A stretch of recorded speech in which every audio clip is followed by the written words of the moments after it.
What if the kids born into power didn't have TikTok or gaming consoles? How exactly did princes and princesses learn to rule or manage their massive responsibilities in the Middle Ages? Number 5. Academic rigor and the pursuit of knowledge. The medieval royal nursery was not just a place for lullabies and play. It was the launching pad for a grueling educational journey, a journey that started almost from infancy and escalated into a demanding academic schedule as the child grew. Kings and queens understood that mere lineage was not enough to hold a realm together. A ruler needed a sharp mind, a deep understanding of history, and the ability to articulate complex ideas. This meant hiring the best minds the era could offer, often learned clerics, scholars, and sometimes even renowned philosophers, to serve as tutors. These men were not just teachers, they were often confidantes, moral guides, and surrogate parents. Their presence underscored the immense value placed on intellectual development in the royal household. Young royals, both boys and girls, would begin their formal education at a tender age, sometimes as early as 5 or 6. The foundation of this academic training was almost always Latin. This was not just a historical relic. Latin was the universal language of learning, diplomacy, and the church across Europe. Mastering Latin was essential for reading theological texts, understanding legal documents, communicating with foreign dignitaries, and even writing personal letters. Lessons often involved rote memorization of Latin grammar, conjugations, and vocabulary. Children would chant phrases, transcribe passages, and recite Latin texts until the intricate rules of the language became second nature. Tutors used various methods, from simple copy work to more advanced rhetorical exercises, to ensure proficiency. A royal child's day might start with several hours dedicated solely to Latin studies, breaking down complex sentences from classical Roman authors like Virgil or Livy. The sheer volume of material expected to be absorbed was immense, reflecting the high stakes of their future roles. Beyond Latin, the curriculum expanded to encompass a broad range of subjects, reflecting the comprehensive nature of royal education. History was a cornerstone. Princes and princesses were drilled in the genealogies of their own families, the chronicles of their kingdom, and the broader sweep of European and biblical history. They learned about the reigns of their ancestors, the triumphs and failures of past monarchs, and the long-standing feuds and alliances that shaped the continent. This historical knowledge was not just for intellectual curiosity, it was vital for understanding their own position in the world, for asserting their dynastic claims, and for learning from the successes and mistakes of those who came before them. Tutors would read from illuminated manuscripts detailing the lives of great emperors, valiant knights, and cunning strategists. Discussions would follow, prompting the young royals to analyze events, identify patterns, and consider the consequences of different actions. The goal was to imbue them with a profound sense of continuity and a strategic perspective on governance. Classical literature and philosophy also featured prominently. While Latin was the language of instruction, the texts themselves often explored profound ideas. Works by Roman authors like Cicero, Seneca, and Ovid were studied, offering insights into rhetoric, ethics, and human nature. Plato and Aristotle, often accessed through Latin translations or commentaries, introduced complex philosophical concepts about justice, governance, and the ideal state. These were not light readings. They were serious intellectual exercises designed to sharpen critical thinking skills and provide a moral and ethical framework for leadership. Prince might spend hours debating the merits of different forms of government as outlined by ancient philosophers, while a princess might delve into the moral dilemmas presented in ancient tragedies. The tutors would guide these discussions, pushing the young minds to consider implications and develop their own reasoned arguments. The aim was to cultivate not just knowledge, but wisdom and discernment, qualities essential for navigating the treacherous waters of medieval politics.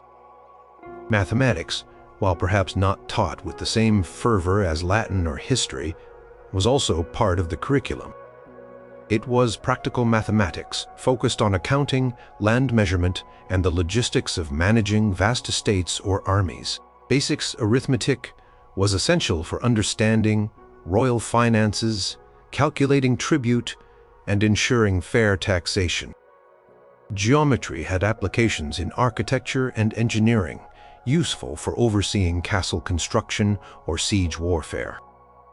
Though perhaps less glamorous than tales of chivalry, these numerical skills were indispensable for the day-to-day administration of a kingdom. Astronomy, often intertwined with astrology, was also studied. Understanding the movement of celestial bodies had practical applications in timekeeping, navigation, and even for agricultural planning. These subjects honed a different kind of intelligence, one focused on precision and logical problem-solving. For girls, particularly those destined to rule in their own right, or to become influential queens, consort, the academic training could be remarkably rigorous, often mirroring that of their brothers. Eleanor of Aquitaine, one of the most powerful women of the Middle Ages, was renowned for her education, including Latin, music, and literature. Her grandmother, Ermengarde of Narbonne, was also a highly educated woman, and this intellectual tradition was passed down. Girls learned to read and write, not just in their vernacular, but also in Latin. They studied history, focusing on the lineage and alliances crucial for their future dynastic roles. They learned about the lives of saints and theological principles which were important for their spiritual guidance and for understanding the moral framework of society. Education for royal girls was not just about domestic skills. It was about preparing them to be effective diplomatic assets, intelligent regents, and capable administrators should circumstances demand it. The library was open to them, and often, the same tutors instructed both sexes, adapting lessons to suit individual aptitudes and future roles. The learning environment itself was often austere, but rich in resources. Royal children had access to rare books and manuscripts, many beautifully illuminated, that were beyond the reach of most common folk. Their tutors were often among the most learned individuals in the realm, drawn from universities, monasteries, and cathedral schools. These teachers provided one-on-one instruction, tailoring lessons to the child's pace and abilities. The daily routine was disciplined, involving long hours of study, often interrupted by short breaks for meals or physical activity. Despite the formality, strong bonds could form between tutor and pupil. Many royal children maintained lifelong relationships with their former instructors, seeking their advice on matters of state and personal dilemmas. The academic foundation laid during childhood was seen as the bedrock upon which all future leadership qualities would be built. It was a clear statement that a ruler needed not only strength and courage, but also intellect and wisdom to truly govern a kingdom. The medieval court, far from being solely a place of feasting and chivalry, was a demanding academic institution for its youngest, most vital members. Number 4. Spiritual foundation and moral guidance. Beyond the textbooks and the rigors of grammar, the education of medieval royal children was deeply infused with spiritual instruction. This was not merely an optional subject. It was considered the very bedrock of a righteous ruler and a stable kingdom. In an era where the church held immense power and influence, and where faith permeated every aspect of life, cultivating a profound understanding of Christian doctrine and morality was paramount. The spiritual education began almost as soon as the child could comprehend, and it intensified throughout their formative years, shaping their worldview and guiding their actions. Tutors and confessors, often drawn from the highest echelons of the clergy, were tasked with this solemn responsibility, ensuring that the young prince or princess understood their duty, not just to their earthly kingdom, but also to God. Daily religious observance was an integral part of a royal child's routine. They would attend Mass regularly, often daily, observing the rituals and listening to the sermons. Learning the prayers, psalms, and basic catechism was among their first lessons. They would be taught to recite the Lord's Prayer, the Hail Mary, and the Apostles' Creed from memory, sometimes even before they fully grasped the meaning of each word. These recitations were not just rote exercises. They were meant to instill a sense of devotion and a connection to the divine from an early age. As they grew older, they would participate more actively in liturgical services, sometimes even serving as altar servers or assisting with offerings. This constant exposure to religious practices ingrained the rituals and beliefs of the Church deeply into their consciousness. The study of the Bible was another critical component. While full literacy was not universal, royal children were expected to be able to read and understand Scripture. They would be taught to interpret biblical passages focusing on stories that illustrated moral virtues, divine judgment, and the lives of saints. Tales of King David's piety, Solomon's wisdom, or the humility of Christ provided powerful lessons in leadership, justice, and compassion. Special emphasis was placed on the Old Testament narratives of kings and prophets, as these offered direct parallels to the responsibilities of temporal rulers.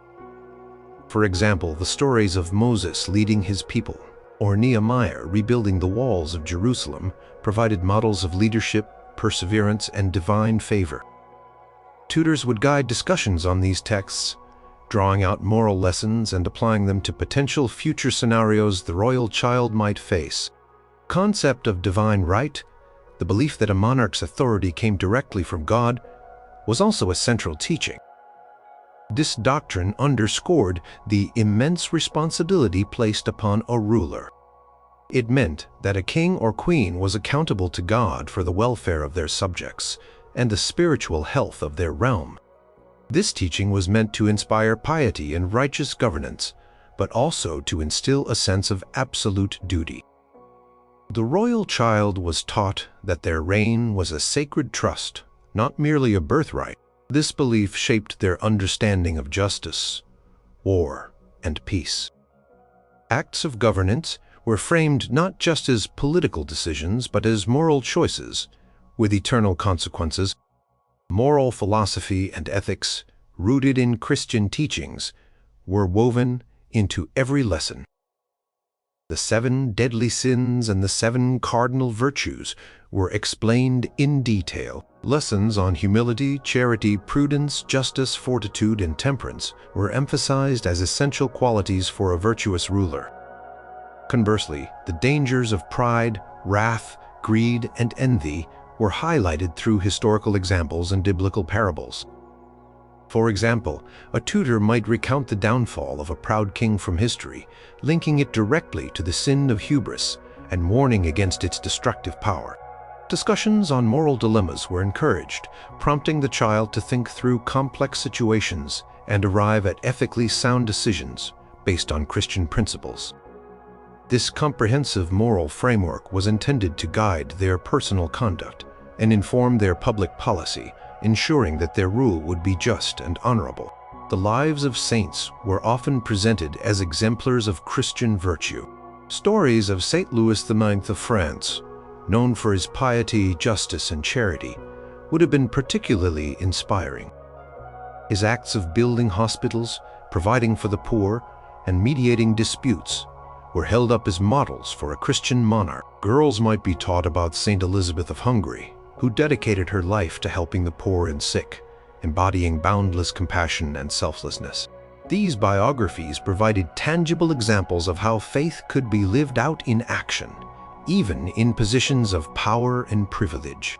They were not just tales. They were blueprints for a life dedicated to service and spiritual devotion. Confession played a significant role in the spiritual formation of royal children. Regular confession to a trusted confessor, often the same cleric who served as a tutor, provided an opportunity for introspection, moral accountability, and spiritual guidance.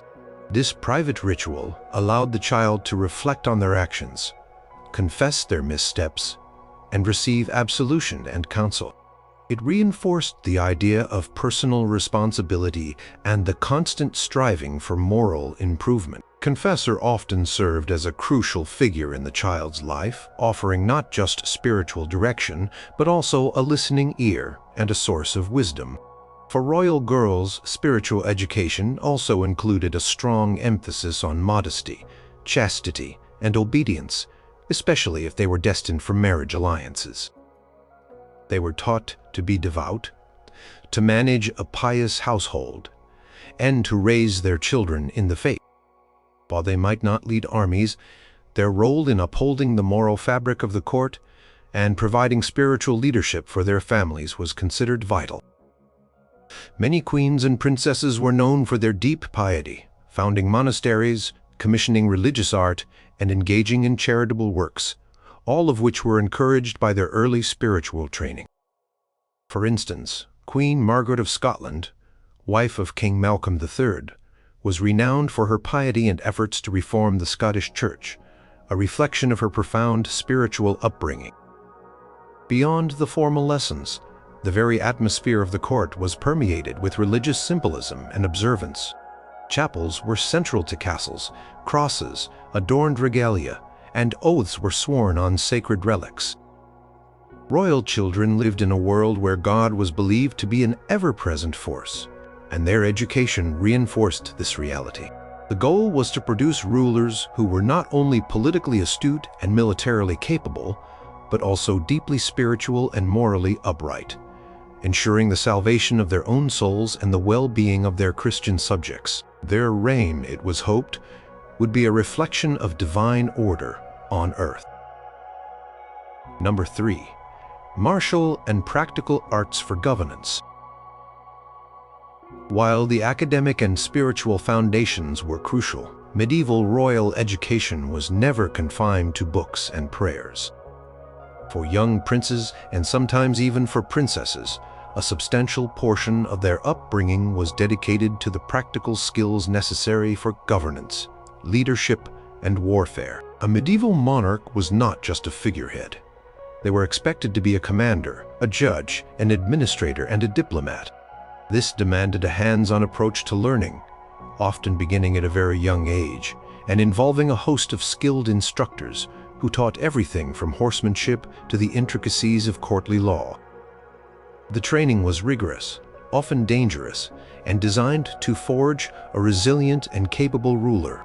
The moment a royal boy transitioned from the nursery to the care of men, typically around the age of 7, his martial education would begin in earnest. He would be placed under the tutelage of a governor or a master of arms, often a seasoned knight or a respected noble, who would serve as a mentor and guide. The first lessons were often in horsemanship. Riding was not just a pastime. It was an essential skill for travel, hunting, and warfare. Young princes would start on docile ponies, learning balance and control, progressing to larger, more spirited horses as they grew. They learned to ride for long distances, to handle a horse in a variety of terrains, and eventually, to control a war horse in the chaos of a mock battle. This practical training took place in the castle courtyards, surrounding fields and nearby forests, constantly reinforcing the connection between skill and the environment. Weapon training was equally vital. Beginning with wooden swords and blunted lances, the prince would learn the basic stances, parries, and thrusts. As he aged, he would graduate to steel weapons, starting with swords scaled to his size and strength, and eventually learning to wield the heavy broadswords, axes, and maces that were standard armaments for knights. Archery was also a crucial skill for both hunting and siege warfare. Hours were spent on the practice range, developing accuracy and strength. The training was not just about brute force. It emphasized discipline, precision, and strategy. Lessons in the art of the joust were essential, preparing them for tournaments and, more importantly, for the battlefield, where cavalry charges could decide the fate of kingdoms. Combat training was often undertaken with other young noblemen, fostering a sense of camaraderie and competition. They learned to fight on foot and on horseback, in armor, and in close quarters. This rigorous physical training prepared their bodies for the immense demands of medieval warfare. Hunting, often presented as a sport, was in fact a highly practical skill that honed numerous abilities essential for a monarch. It taught tracking, patience, strategy, and endurance. A successful hunt required knowledge of the land, understanding animal behavior, and coordinating a team of huntsmen, hounds, and falcons. These were direct parallels to military campaigns and diplomatic negotiations. Moreover, hunting provided a vital source of food and was a highly social activity, allowing the prince to interact with his nobles and practice leadership within a controlled environment. Falconry, in particular, was a refined art that demanded discipline and keen observation, skills valuable in any aspect of courtly life. Beyond the battlefield, princes were prepared for the administrative duties of governance. This included lessons in law and justice. They learned about the feudal system, the rights and obligations of their vassals, and the customs of their kingdom. They observed court proceedings, sitting alongside their father or a trusted legal advisor, listening to petitions, and witnessing the dispensation of justice. This hands-on exposure provided them with a direct understanding of how their realm functioned and the immense responsibility of upholding the law. They learned about land management, taxation, and the complexities of royal finances, often by shadowing royal officials or participating in discussions about the realm's treasury. Diplomacy and statecraft were also taught through observation and practical application. Young royals would attend important court assemblies, witness negotiations with foreign ambassadors, and observe their parents making critical decisions about alliances and treaties.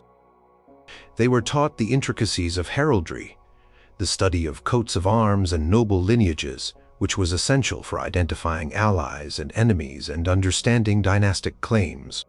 They learned about the importance of strategic marriages and the art of gift-giving. They might even be sent on minor diplomatic missions or tasked with representing the crown in regional matters, gaining valuable experience in persuasion and negotiation. For royal girls, particularly those destined to be queens, consort, or regents, practical training shifted from direct combat to the management of large households and estates. They learned about household economics, budgeting, provisioning, and supervising a vast staff of servants and administrators. They were often schooled in medicine, herbs, and rudimentary first aid, as they were frequently responsible for the health and welfare of their family and household members. Queen might oversee the management of her dower lands, gaining practical experience in governance. Many powerful queens like Isabella of France or Eleanor of Aquitaine took an active role in governing during their husbands' absences or as regents for their young sons. Their education, while not involving swords and lances, prepared them for significant administrative and political roles within the court and realm. The training of a medieval royal child was thus a holistic enterprise, integrating physical prowess, intellectual acumen, and practical skills. It was a rigorous and often dangerous apprenticeship, preparing them for a life of leadership that demanded constant vigilance, shrewd judgment, and the courage to lead from the front. They were not just educated to read and write, they were educated to rule, to fight, and to command, embodying the multifaceted responsibilities of a medieval monarch. Castle grounds were not just a playground. They were a school for future kings and queens. Number 2, courtly refinement and social grace. The life of a medieval royal was not solely about battles, laws, or prayers. It was also about navigating the intricate web of courtly society, where every gesture, every word, and every interaction held significance. Therefore, a crucial aspect of royal education was the cultivation of courtly refinement and social grace. This went far beyond mere etiquette. It encompassed everything from music and dance to sophisticated conversational skills and an understanding of chivalry. The goal was to produce individuals who could command respect, inspire loyalty, and effectively interact with nobles, foreign dignitaries, and even common folk, all while maintaining the dignity and prestige of their royal station. This training began early, often through observation and imitation, and became more formalized as the child matured. Learning proper etiquette was foundational. From the earliest years, royal children were taught how to conduct themselves in various social settings. This included table manners, which were often far more elaborate than modern expectations. They learned how to use cutlery, when to speak, and how to address those of different ranks. They were taught to bow or curtsy correctly, to offer proper greetings, and to show deference to their elders and superiors. The emphasis was on humility, respect, and self-control, ensuring that they would not inadvertently offend a powerful noble or disgrace their family name. Lessons in deportment were critical. They were taught to walk with a dignified posture, to sit gracefully, and to carry themselves with an air of authority and composure, even when facing challenging situations. Every movement was observed and critiqued by their tutors and household staff, aiming for an almost effortless elegance that bespoke their royal lineage. The art of conversation was also highly valued. A royal needed to be able to engage in polite discourse, to listen attentively, and to articulate their thoughts clearly and persuasively. They were taught the importance of choosing their words carefully, as casual remarks could have significant political ramifications. Lessons might involve practicing formal addresses, responding to compliments or criticisms with grace, and engaging in witty banter without descending into rudeness. They were encouraged to cultivate a wide range of knowledge, not just for academic purposes, but so they could contribute meaningfully to discussions on literature, history, or current affairs. This meant being well-read in popular romances, epic poems, and chronicles, allowing them to reference common stories and cultural touchstones. Music and dance were considered essential accomplishments for both princes and princesses. Music was not just for entertainment. It was a way to express emotion, to demonstrate cultural sophistication, and to participate in courtly celebrations. Royal children learned to play instruments like the lute, harp, or recorder. They were taught to sing, often learning courtly songs, hymns, and folk tunes. Dance was equally important, as it was a central feature of courtly gatherings and festivals. They learned various court dances, which required coordination, grace, and an understanding of specific patterns. These lessons were often taught by specialized masters and took place in the great halls of the castle, turning practical skills into social rituals. The ability to perform well in these areas not only provided personal enjoyment but also enhanced their standing within the court and impressed foreign visitors. Chivalry, while often associated with knights and warfare, also had a profound social dimension.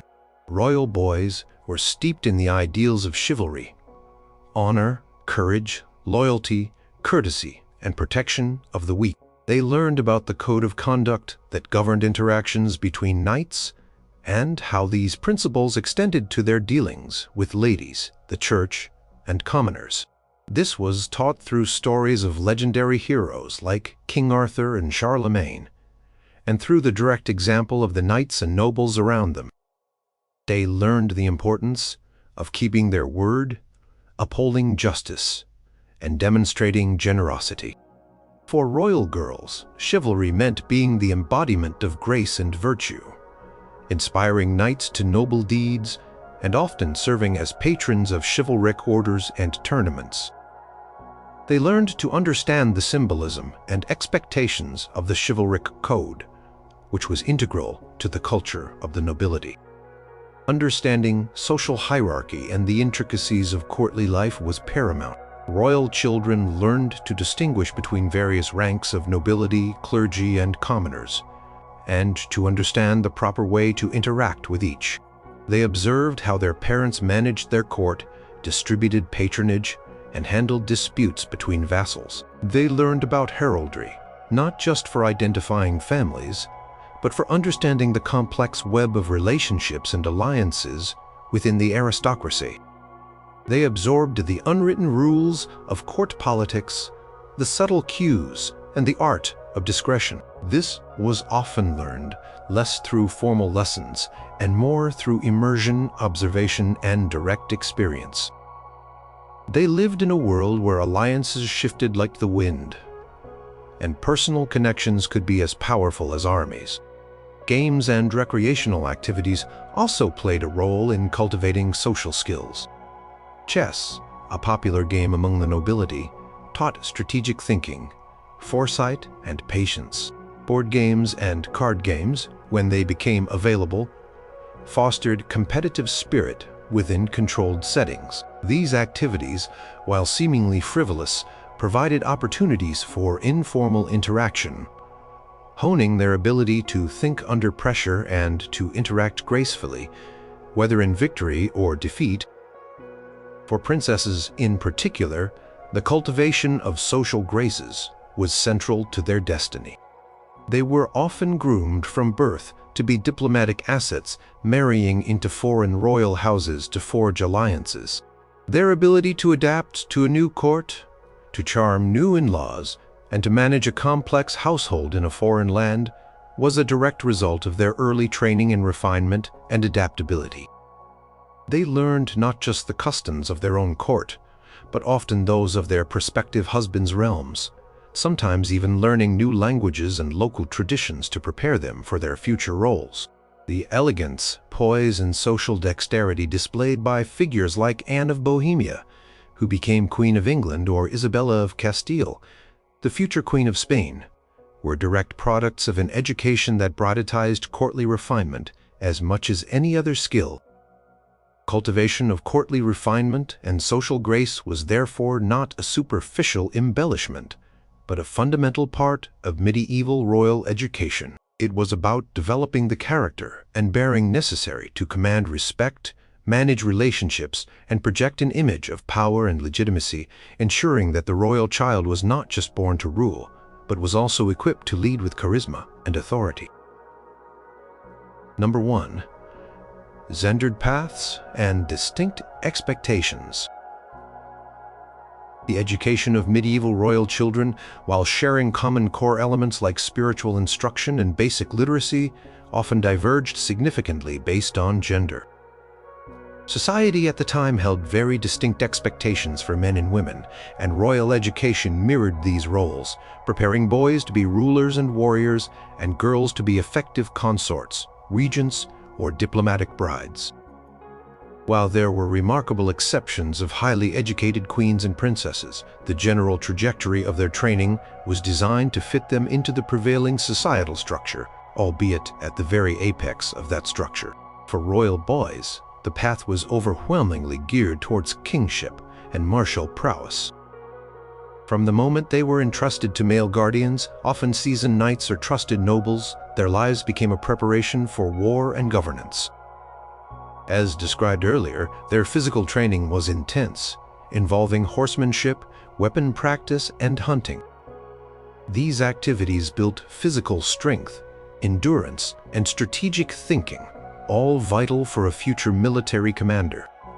Lessons in law, administration, and diplomacy were framed around the direct exercise of power and the management of a kingdom. They would attend council meetings, observe court proceedings, and learn the intricacies of feudal relationships, understanding their future role as the ultimate arbiter of justice and the supreme commander of armies. Purpose was to mold them into effective, forceful leaders who could defend their realm, maintain order, and expand their influence. Examples abound from the strict military upbringing of Edward the Black Prince, son of King Edward III of England, who was a formidable military leader from a young age, to the rigorous training of Louis IX of France, who became a crusader king and renowned judge.